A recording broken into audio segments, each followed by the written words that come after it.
Teorema 1, persamaan linier Diophantine AX ditambah BY sama dengan C mempunyai solusi jika dan hanya jika EPBC membagi A dan B.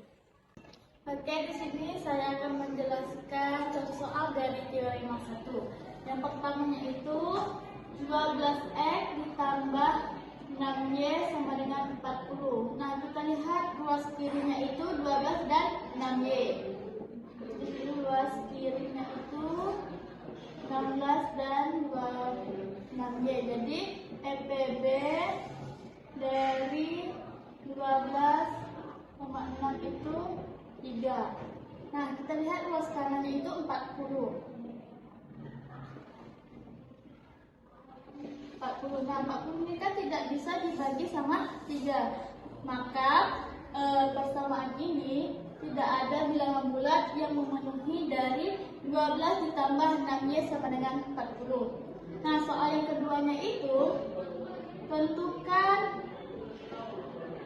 X dan Y bulat positif persamaan berikut. Itu 2X ditambah Y sama dengan 12. Nah, jadi kita pindahkan itu Y sama dengan 12. 2X-nya itu kita pindahkan, jadi min 2X.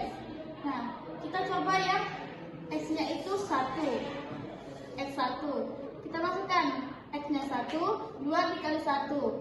2. 12 dikurang 2, hasilnya 10. Nah, X-nya 2. 2 kali 2, 4. 12 dikurang 4, hasilnya itu 8. Y-nya itu 8. Nah, X-nya 3. 2 kali 3, 6. 12 dikurang 6, hasilnya itu 6. Nah, itu X-nya 4. 2 kali 4, hasilnya itu 8. 12 dikurang 8, hasilnya 4. Jadi Y-nya itu 4. Dan X-nya 5. 2 kali 5, 10. 12 dikurang 10, hasilnya 2. Nah, jadi X dan Y bulat positif persamaan berikut adalah ini hasilnya.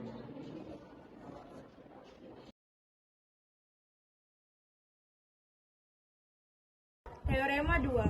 Jika D sama dengan FPB, A, B, dan X0, Y0, penyelesaian persamaan Diophantine AX ditambah BY sama dengan C, maka penyelesaian secara umum persamaan tersebut adalah X sama dengan X0 ditambah B per D dikali T, dan Y sama dengan Y0 dikurang B per D dikali T, di mana T adalah bilangan bulat.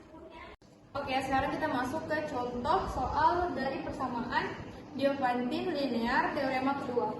Tentukan penyelesaian umum dari persamaan 24X ditambah 138Y sama dengan 18. Nah, pertama itu kita tentukan dulu FPB-nya.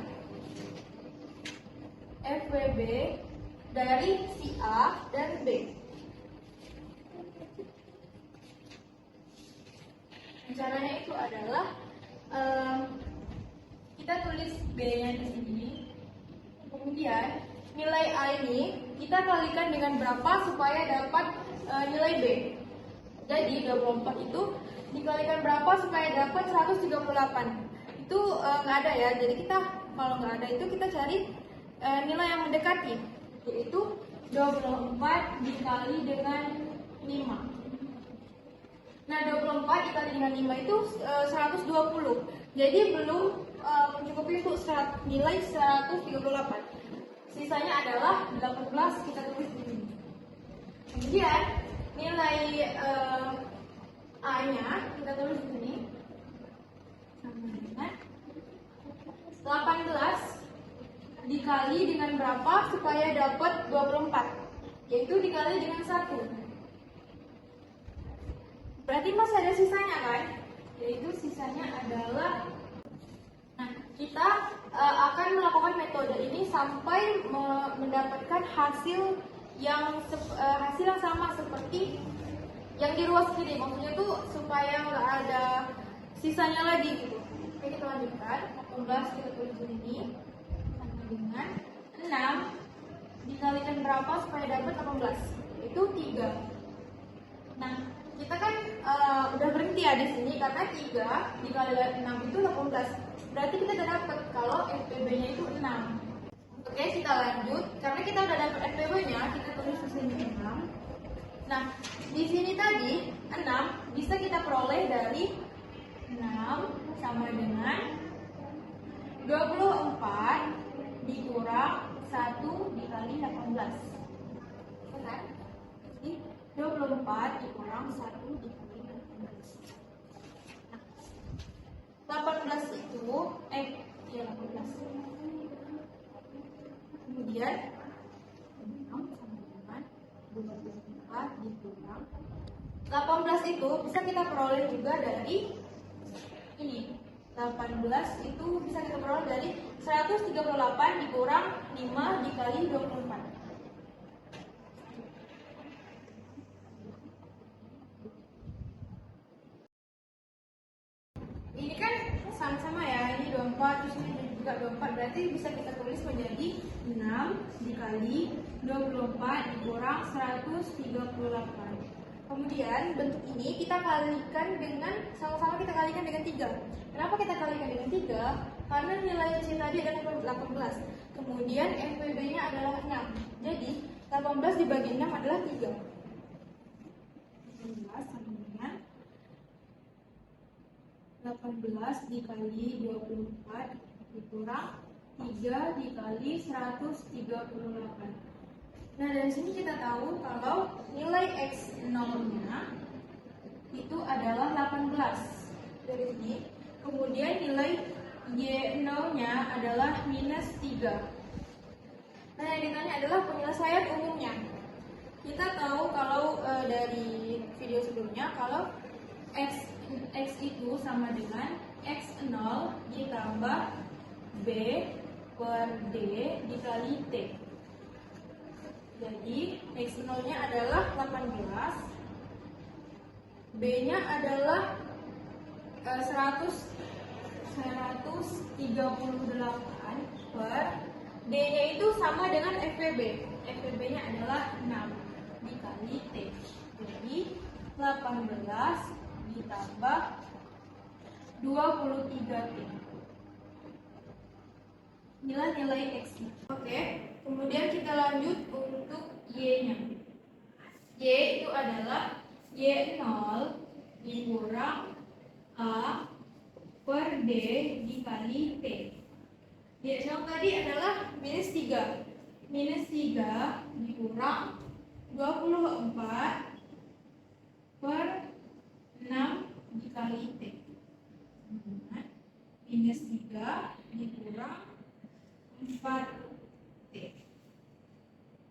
Nah, jadi didapatlah kalau penyelesaian umum X itu 18 ditambah 23T, kemudian Y-nya Y sama dengan minus 3 dikurang 4T.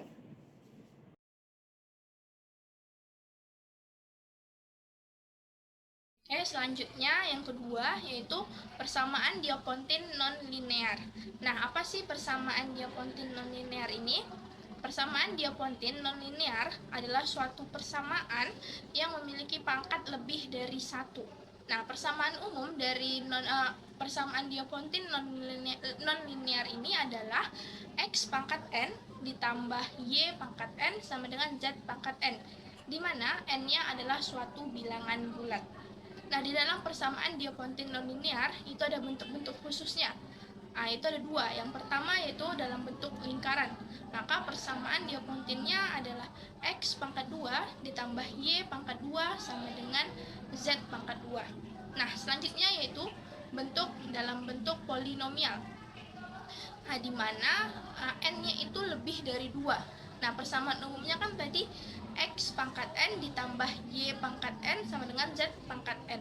Nah, apabila persamaan polinomial, maka N-nya itu lebih dari 2. Dimisalkan N-nya sama dengan 4. Maka persamaan umum dari persamaan Diophantine-nya yaitu X pangkat 4 ditambah Y pangkat 4 sama dengan Z pangkat 4. Oke, selanjutnya kita akan membahas contoh soal dari persamaan Diophantine non-linear. Nah, soalnya itu adalah tentukanlah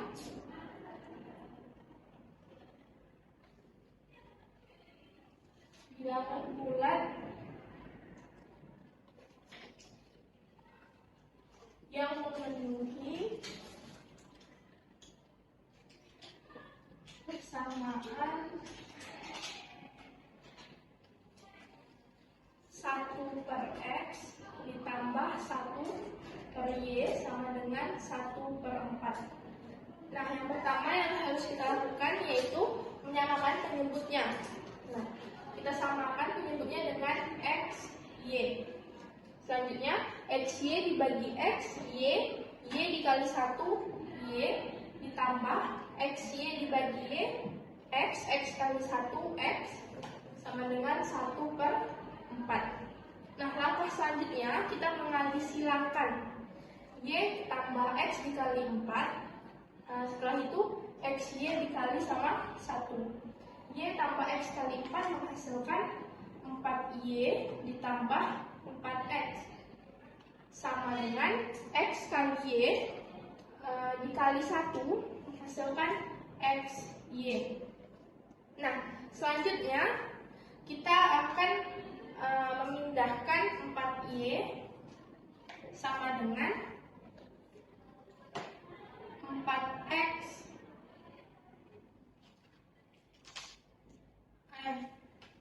x y dikurang 4x.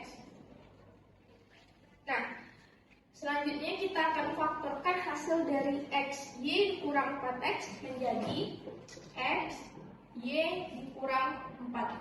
Kan sama aja nih, x kali y, x dikali min 4 4x. Nah, selanjutnya kita mau mengambil yang x-nya saja, yaitu kita membagi kedua ruas dengan y dikurang 4. Nah, apabila yang ruas kanan dibagi sama y kurang 4, maka tinggal x per. Nah, apabila di ruas kiri dibagi sama y kurang 4 akan menghasilkan 4y per y dikurang 4. Nah, selanjutnya 4y ini kita akan faktorkan dia menjadi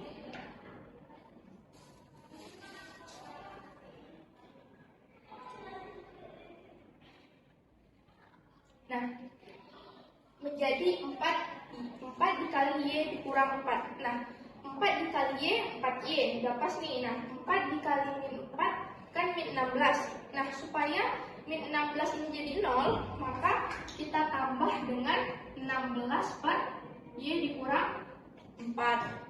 Nah, selanjutnya kita dapatlah x sama dengan y kurang 4 sama y kurang 4 yang dicoret jadi habis. Tinggal 4 ditambah 16 per y dikurang 4. Nah, selanjutnya kita akan mencari faktor dari 16 untuk mendapatkan berapa sih x-nya itu. Nah, kita pindah ke sebelah sini ya. Nah, faktor dari 16 itu ada berapa aja? Ya, 1, 2, 4, 8, dan 16. Nah, ini adalah faktor dari 16. Selanjutnya, faktor dari 16 ini kita masukkan ke y kurang 4. Nah, jadi y dikurang 4 itu sama dengan faktor dari 16. 1, 2, 4, 8, 16. Nah, maka kita menemukan nih y-nya berarti sama dengan 1. Sama-sama ini ditambah 4, di ruas kanan ditambah 4 juga. Jadinya 1 tambah 4, 5, 2 tambah 4, 6, 4 tambah 4, 8, 8 tambah 4, 12, 16 tambah 4, 20. Nah, kita sudah mendapatkan bahwa nilai y itu ada 5, 6, 8, 12, dan 20. Nah, selanjutnya Apabila sudah mendapatkan Y, maka kita bisa mencari X-nya dengan memasukkan nilai Y ke persamaan X sama dengan 4 ditambah 16 per Y kurang 4. Nah, X sama dengan 4 ditambah 16 per Y dikurang. Kita coba yang 5. Maka X sama dengan 4 ditambah 16 per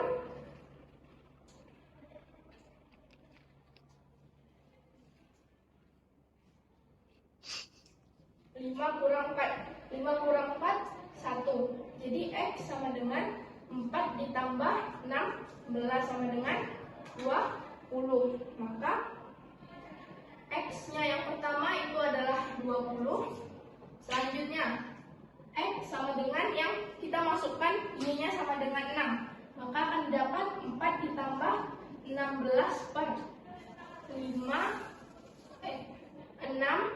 dikurang 4. 4 ditambah 16 per 6 kurang 4, 2. Selanjutnya 4 ditambah 16 bagi 2, 8. 8 tambah 4, 12. Maka X yang keduanya itu adalah 12. Selanjutnya X yang ketiga dengan Y-nya 8. Didapat 4 ditambah 16 per 8 dikurang 4. Jadinya 4 ditambah 16 per 4. 4 ditambah 16 bagi 4, 4 tambah 4, 8. Selanjutnya kita substitusikan yang Y-nya 12. X yang keempatnya 4 ditambah 16 per 12 dikurang 4. 4 ditambah 16 per 8. 4 ditambah 16 bagi 8, 2. 4 tambah 2, 6. Nah, selanjutnya kita substitusikan yang 20, Y-nya yang 20. X 5. 4 ditambah 16 per 20 dikurang 4. 4 ditambah 16 per 16. 4 ditambah 16 bagi 16, 1. Jadi 5. X5-nya 5. Nah, kita sudah dapat nih. X-nya 20, 12, 8, 6, 5. Sedangkan Y-nya 5, 6, 8, 12, dan 20. Nah, maka bilangan bulat yang memenuhi persamaan 1 per X ditambah 1 per Y sama dengan 1 per 4 itu adalah X-nya dulu, X, Y, 20,5. 20,5, 12,6, 8,8,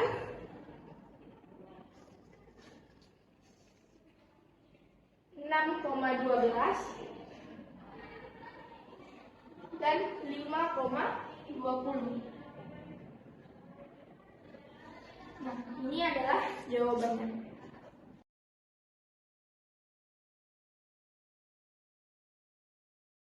Cara reduksi dalam menyelesaikan persamaan Diophantine adalah mereduksi koefisien bukan mereduksi variabel melalui pembagian berulang serupa dengan pembagian algoritma sehingga diperoleh bentuk tanpa pecahan.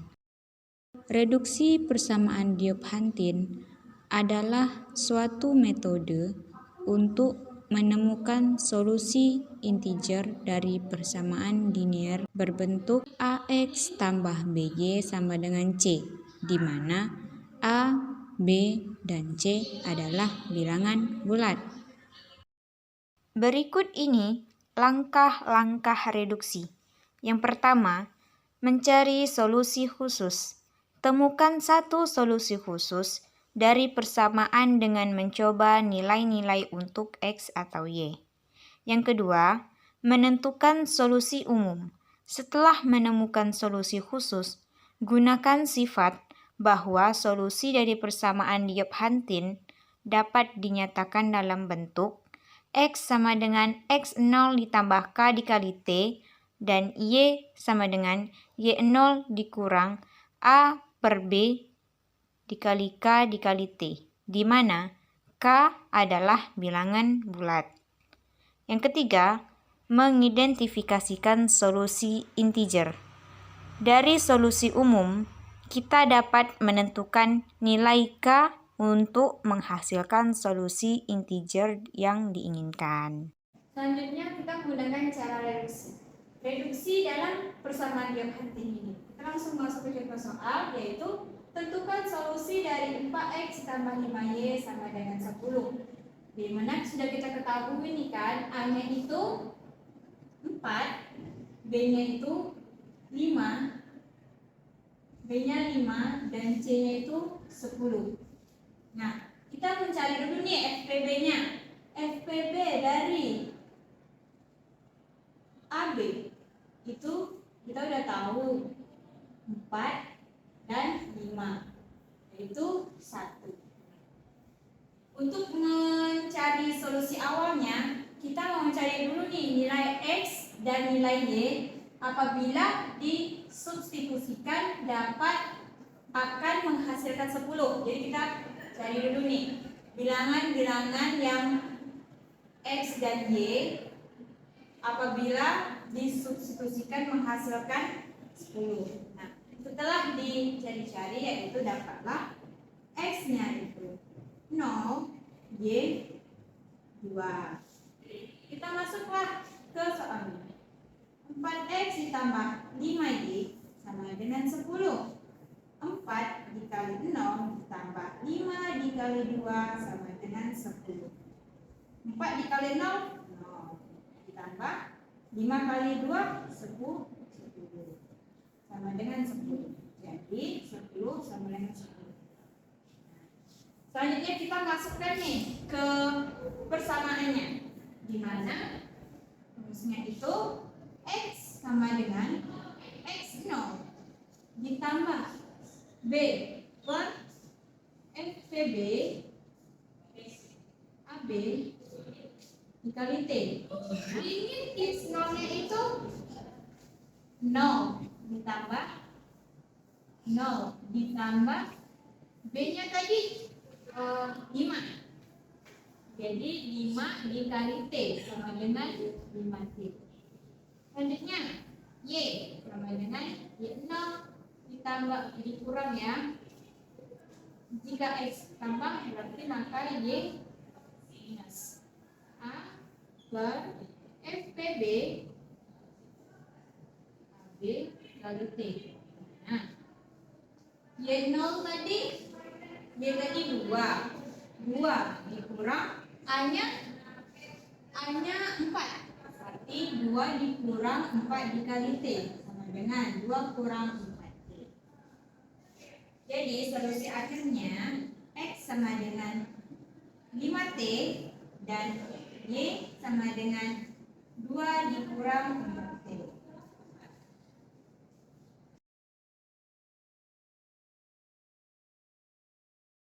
Kongruensi linear adalah relasi kongruensi yang berbentuk AX kongruen B mod M di mana A, B, dan M adalah bilangan bulat atau Z dan M adalah lebih besar dari 0.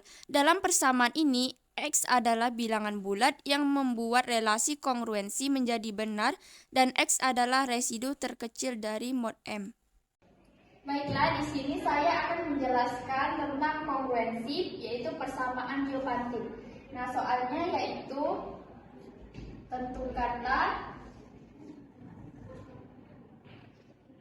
solusi dari 6x ditambah 10y sama dengan 4. Nah, 6x ditambah 10y sama dengan 4 ini merupakan bentuk umum dari persamaan Diophantine, yaitu AX ditambah BY sama dengan C, di mana A, B, dan C adalah elemen dari bilangan bulat. Nah, untuk mencari solusi dari 6X ditambah 10Y sama dengan 4, kita perlu mencari apakah persamaan tersebut mempunyai solusi atau tidak dengan cara mencari FPB dari A dan B itu apakah membagi C. Nah, ini kan misalnya 6 ini adalah A, 10-nya adalah B, dan 4-nya adalah C. Jadi kita harus mencari nilai FPB dari A dan B. FPB dari A dan B yaitu FPB dari 6 dan 10 adalah 2. Dan 2 itu membagi 4. Jadi ternyata persamaan dari 6X ditambah 10Y sama dengan 4 itu mempunyai solusi karena 2 itu bisa membagi 4. Jadi kita bisa nih menentukan kongruensinya karena persamaan tersebut mempunyai solusi. Jadi caranya adalah 6X ditambah 10Y sama dengan 4, di mana 10Y bukan 6X sama dengan 4 mod 10. Nah, untuk mencari nilai X kita perlu membagi 4 membagi 6. Dan ternyata 4 membagi 6 kan tidak bisa, maka bisa kita kalikan. Jadinya 6X sama dengan 24 mod 10. Jadi nilai X-nya adalah 24 dibagi 6 adalah 4 mod 10. Nah, jadi 4 ini kan merupakan residu terkecil, jadi tidak perlu lagi kita mencari. Jadi sudah dapat, hasilnya adalah X sama dengan 4 ditambah 10K.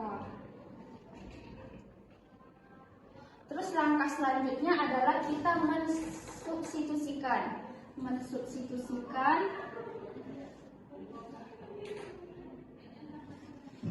persamaan 4 ditambah 10K ke persamaan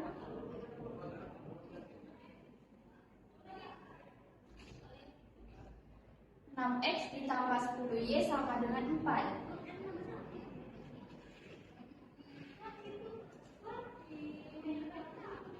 Mari kita substitusikan 6X ditambah 10Y sama dengan 4. Maka kita kalikan 6 dikali 4 ditambah 10K ditambah 10Y sama dengan 4. Jadi kita kalikan kan, 6 dikali 4 adalah 24, ditambah 6 dikali 10 adalah 60K, ditambah 10Y sama dengan 4. Maka 10Y adalah 4 dikurang 24 adalah min 20, ditambah 60K. Maka kita sama-sama bagi 10 nih. Jadinya tinggal Y sama dengan min 20 dibagi 10 adalah min 2, ditambah 60 dibagi 10 adalah 6K.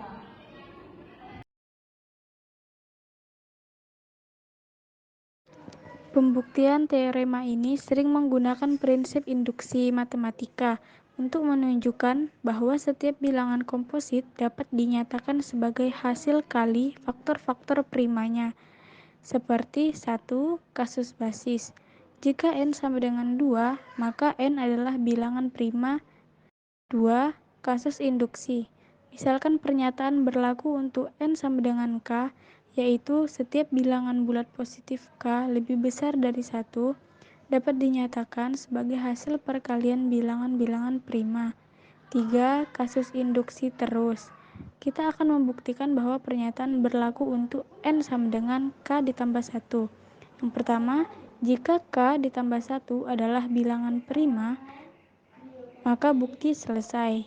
Yang kedua, jika k ditambah 1 adalah komposit, maka k tambah 1 dapat ditulis sebagai hasil perkalian dua bilangan bulat, yaitu a dan b, dengan 1 lebih kecil dari a, lebih kecil sama dengan dari B, lebih kecil sama dengan dari K. Masing-masing bilangan A dan B dapat dinyatakan sebagai hasil perkalian bilangan-bilangan prima, sehingga K ditambah 1 juga dapat dinyatakan sebagai hasil perkalian bilangan prima. Sekarang kita masuk ke teorema dasar aritmatika. Teorema 1, jika P adalah bilangan prima dan P harus membagi AB, maka P harus membagi A atau P harus membagi B. Contoh yang pertama, 13 habis dibagi 39. 39 adalah hasil kali dari 3 kali 13. 13 habis membagi 13, tetapi tidak habis membagi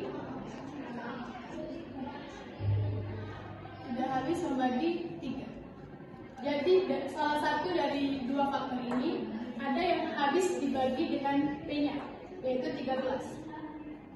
Contoh yang kedua, 3 habis membagi 42. 42 adalah hasil kali dari 6 kali 7. 3 habis membagi 6, tapi tidak habis membagi 7. Jadi salah satu dari dua faktor ini habis dibagi dengan P-nya tadi, yaitu teorema yang kedua atau teorema dasar aritmatikanya. Setiap bilangan bulat positif n lebih besar dari 1 dapat dinyatakan sebagai hasil perkalian faktor-faktor prima tepat dengan satu cara atau urutan faktornya bisa berbeda. Contoh pertama, 30. 30 itu adalah 2 kali 3 kali 5. Nah, ini adalah satu-satunya faktorisasi prima untuk 30. Tidak ada cara lain kecuali urutannya berbeda. Contoh yang kedua, 50.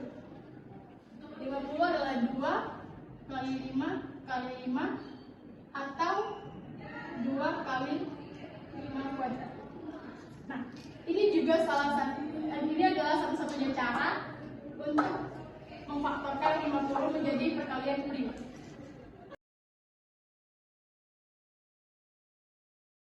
Nah, kita masuk ke contoh bagaimana mengerjakan fungsi Euler P.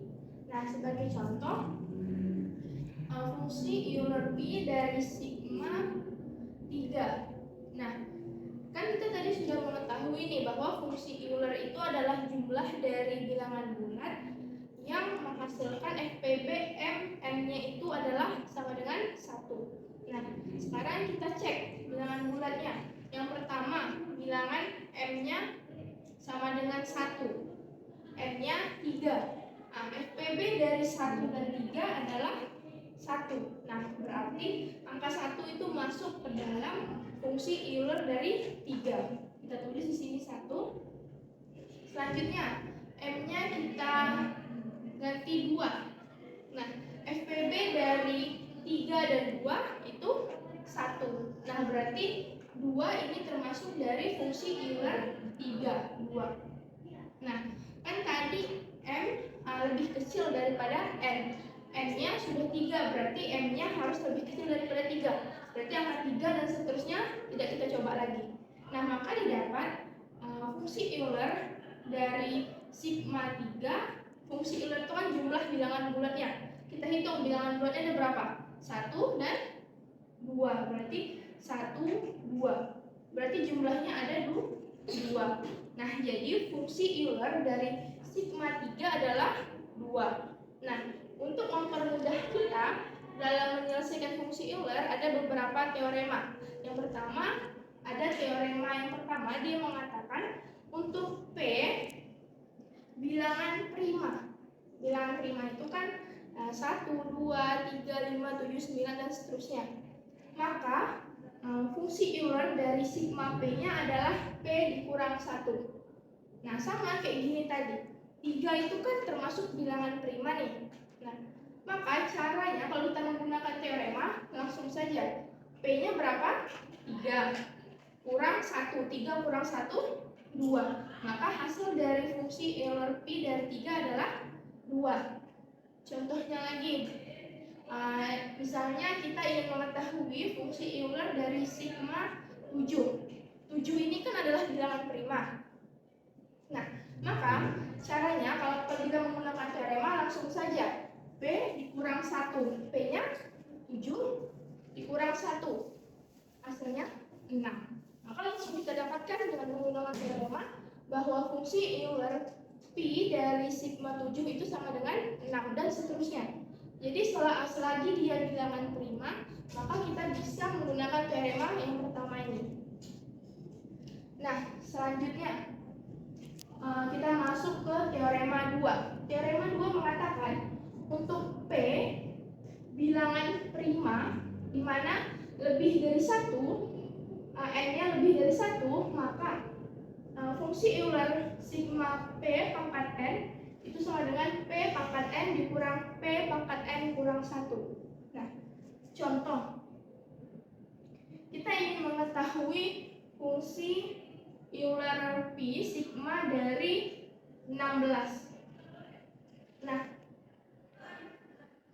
16 ini kalau kita jadikan pangkat, kita bisa bikin dia adalah 2 pangkat 4, ya kan? 2 pangkat 4 sama dengan 16. Nah, sudah jadi nih kan 2 pangkat 4. Sudah sama seperti yang di teorema P pangkat n. Nah, berarti cara mencari fungsi Euler-nya adalah P-nya berapa? 2 pangkat 4 dikurang P-nya 2, N kurang 1. N-nya 4 dikurang 1, jadi 3. Nah, 2 pangkat 4 adalah 16. Dikurang 2 pangkat 3, 2 kali 2, 4, 4 kali 2, 8. 16 kurang 8, 8. Nah, maka dengan menggunakan teorema yang kedua, kita bisa dapatkan bahwa fungsi Euler dari sigma 16 itu adalah 8. Selanjutnya kita akan membahas tentang teorema 3. Nah, teorema 3 itu mengatakan untuk M dan N saling relatif koprima. Berarti angka M dan angka N-nya adalah sama-sama bilangan prima, maka fungsi Euler sigma M, N adalah fungsi Euler M dikali fungsi Euler N. Nah, sebagai contoh, kita ingin mencari fungsi Euler dari sigma 35. Nah, 35 ini kalau kita bikin M kali N, angka berapa yang dia sama-sama angka prima? Yaitu 7 dikali 5, ya kan? 7 bilangan prima, 5 juga bilangan prima. Dan apabila dikali 7 kali 5 hasilnya 35. Nah, tadi teorema 3 mengatakan untuk mencari Q M kali N itu sama dengan sigma Euler N dikali sigma Euler N. Nah, jadi kita tinggal bikin sigma Euler dari 7 dikali fungsi Euler sigma dari 5. Nah, menurut teorema yang pertama kita bahas tadi, apabila dia bilangan prima, maka untuk mencari fungsi Euler dari 7 kan bilangan prima itu tinggal dikurang 1. Berarti 7 kurang 1, 6 dikali. Nah, 5 juga bilangan prima, kita bisa menggunakan teorema yang pertama tadi, yaitu 5 dikurang 5 dikurang 1, hasilnya 4. Nah, kita kalikan 6 dikali 4, 24. Berarti bilangan bulat yang memiliki fungsi Euler dari sigma 35 adalah 24, sebanyak 24. Nah, selanjutnya kita masuk ke teorema 4. Teorema 4 mengatakan untuk N-nya sama dengan P1 pangkat A1, P2 pangkat A2 sampai seterusnya, itu maka untuk mencari fungsi Euler-nya kita menggunakan rumus N per P1 kali P2 kali P3 sampai kali P seterusnya, tergantung soalnya, dikali P1 kurang 1 dikali P2 kurang 2 dan seterusnya. Nah, kita masuk ke contohnya. Contohnya, kita ingin mengetahui fungsi Euler dari sigma 360. Nah, apabila 360 ini kita uraikan dia menjadi bentuk pangkat, maka kita dapatkan 2 pangkat 3 dikali 3 pangkat 2 dikali 5. 2 pangkat 3 8, 8 dikali 9 72 kali 5 360. Nah, selanjutnya kata teorema yang 4, apabila bentuknya sudah seperti ini, maka rumusnya adalah N per P1 kali P2 dikali P3 dan seterusnya. Kita masukkan N-nya adalah 360 per P1-nya berapa?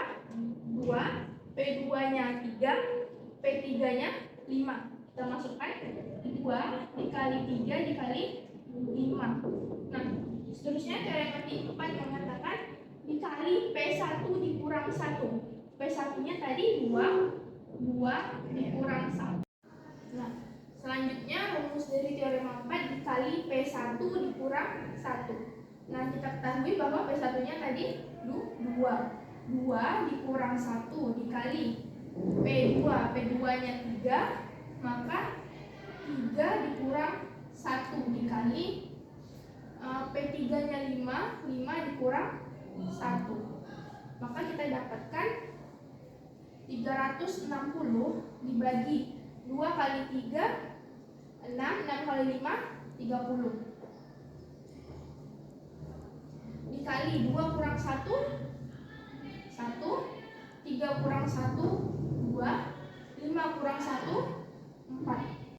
Nah, kita hitung 360 dibagi 3, 36 bagi 3, 12, dikali 1 dikali 2, 2 kali 4, 8. Nah, 12 dikali 8 sama dengan 96. Nah, maka fungsi Euler dari sigma 360 bilangan bulat yang memenuhinya itu sebanyak 96.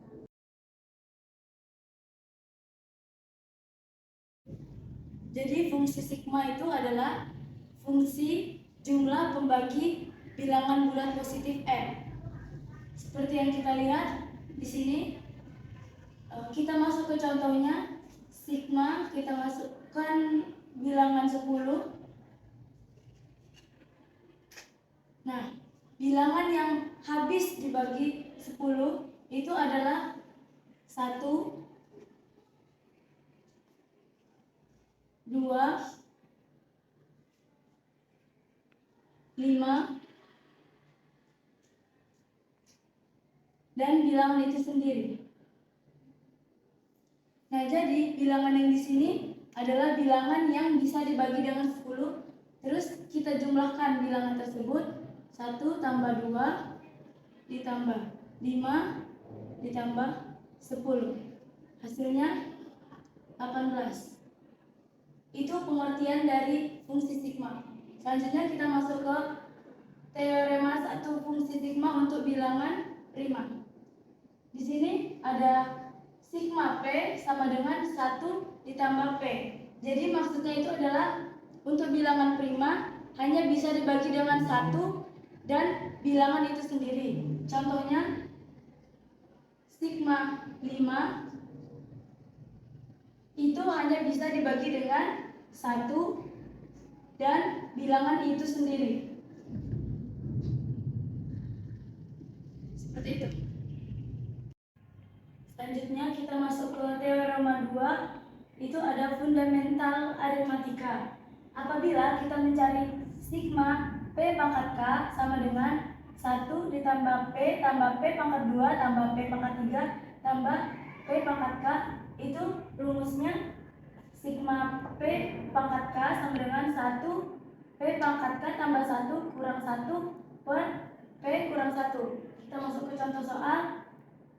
N sama dengan 9.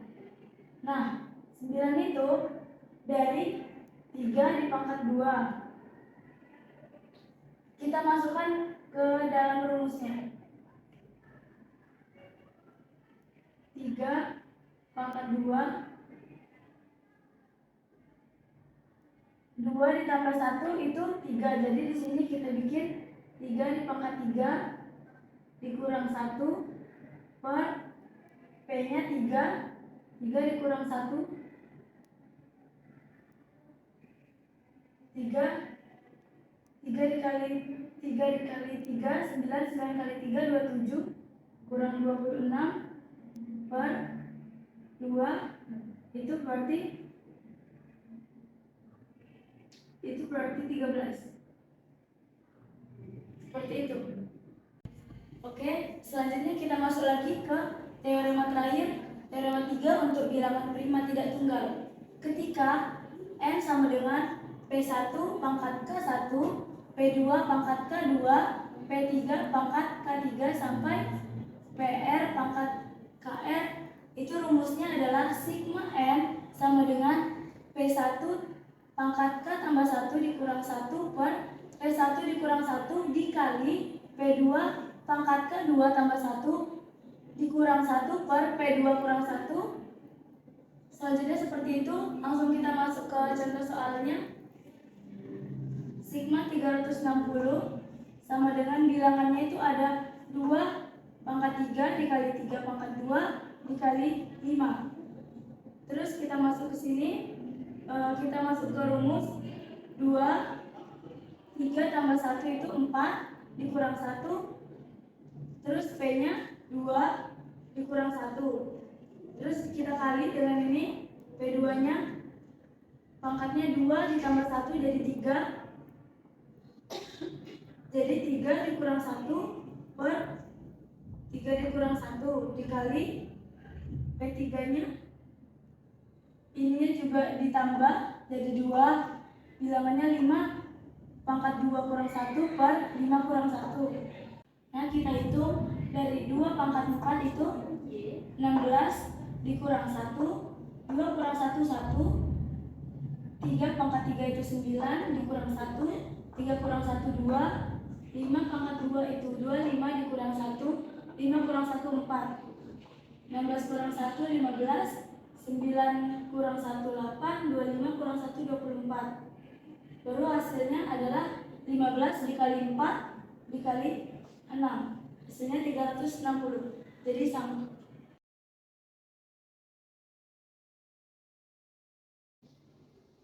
Baiklah, di sini saya akan menjelaskan fungsi tau, fungsi aritmatik. Telah kita ketahui bahwa fungsi tau itu adalah banyaknya pembagi positif dari n. Nah, saya akan membahas teorema pertama. Teorema pertama ini menyatakan jika n sama dengan P pangkat K dengan P bilangan prima, maka tau P pangkat K sama dengan K ditambah 1. Nah, buktinya adalah bukti P pangkat K, maka pembaginya adalah 1, P pangkat 2, P pangkat 3, P pangkat 4, dan seterusnya sampai P pangkat K. Maka jumlahnya adalah P pangkat K, faktor-faktornya adalah 1 dikali P pangkat K, P dikali P pangkat K kurang 1, P pangkat 2 dikali P pangkat K dikurang 2. Jadi 1 ini didapat dari hasil P pangkat 0. Nah, masuk ke contoh. Contohnya adalah tau 64. Nah, tau 64 ini kalau dalam bilangan kuadrat jadinya tau 2 pangkat 6. Kalau masukkan ke rumus K ditambah 1, K ditambah 1 jadinya 6 ditambah 1 sama dengan 7 kan. Kalau kita masukkan ke buktinya 2 pangkat 6 per 1 dikali P pangkat K. P pangkat K adalah 2 pangkat 6. Terus P nya adalah 2 kan. 2 dikali 2 pangkat 6, 6 dikurangi 1 jadi 5.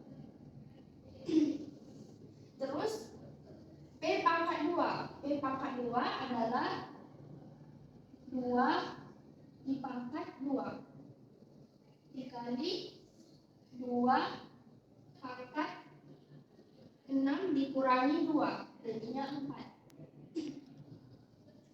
Terus selanjutnya adalah 2 pangkat 3. 2 pangkat 3 dikali 2 pangkat 6 dikurangi 3 jadi 2 pangkat 3. Jadinya 2 pangkat 6 per 1 dikali 2 pangkat 6 adalah 64. 2 dikali 2 pangkat 5 adalah 32. 2 pangkat 2 adalah 4 dikali 2 pangkat 4 adalah 16. Terus 2 pangkat 3 adalah 8 dikali 2 pangkat 3 8. Jadi inilah faktor-faktornya membagi positif dari 2 pangkat 6. Jadi kita hitung 1, 2, 3, 4, 5, 6, 7. Jadi terbukti 7. Ini tidak dihitung karena sudah sama nilainya. Baiklah, di sini saya akan menjelaskan fungsi tau, fungsi aritmatika bagian teorema 2. Nah, bagian teorema 2 ini menjelaskan jika N sama dengan P1 pangkat K1, P2 pangkat K2, P3 pangkat K3, seterusnya sampai PR pangkat KR. Merupakan faktorisasi prima dari N lebih besar dari 1, maka tau N adalah hasil kali dari K1 ditambah 1 dikali K2 ditambah 1, seterusnya sampai KR ditambah 1. Nah, contoh soalnya adalah tau 36. Nah, tau 36 kita harus memikirkan dua bilangan prima yang apabila dipangkatkan maka hasilnya itu adalah 36. Yaitu 2 pangkat 2 dikali 3 pangkat 2. Nah, 2 pangkat 2 dikali 3 pangkat 2 ini merupakan pemfaktoran dari tau 36. 2 pangkat 2, 4 dikali 3 pangkat 2 sama dengan 9 kan. Jadi 9 dikali 4 sama dengan 36. Nah, kita masukkan rumus teorema kedua, yaitu KR K1 ditambah 1 dikali K2 ditambah 1. Nah, anggap perpangkatan 2 ini, 2 pangkat 2 ini, 2 dengan 2 ini sebagai K. Jadi kita masukkan nilai ke dalam rumus tersebut. Nah, K1-nya itu adalah 2 kan? 2 ditambah 1 dikali K2-nya kan adalah 2. 2 ditambah 1. Jadinya 2 ditambah 1 adalah 3 dikali 2 ditambah 1, 3. Jadi 3 kali 3 adalah 9. Nah, buktinya adalah 36 itu adalah pemfaktoran dari 1 dikali 3, 6, 2 dikali 18, 3 dikali 12, 4 dikali 9, dan 6 dikali 6. Nah, coba kita jumlahkan. 1, 2, 3, 4, 6, 9, 12, 18, 36. Kan jumlahnya adalah 9. Jadi pemfaktoran dari 36 adalah 9.